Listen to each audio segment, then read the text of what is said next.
Define amplitude and wavelength of a wave.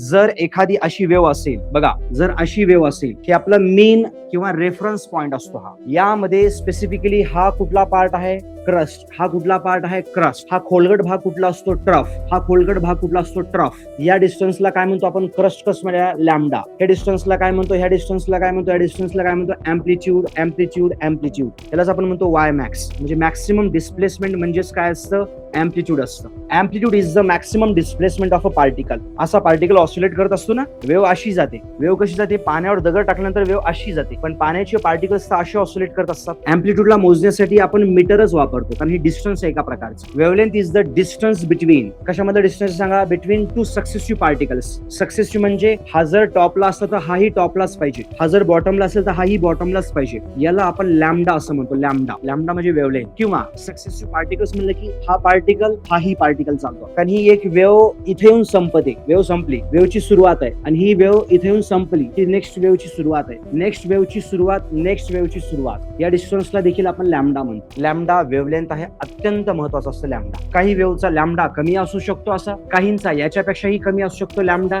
Gamma raise आहेत, x raise आहेत, यांचा lambda फारच कमी असतो.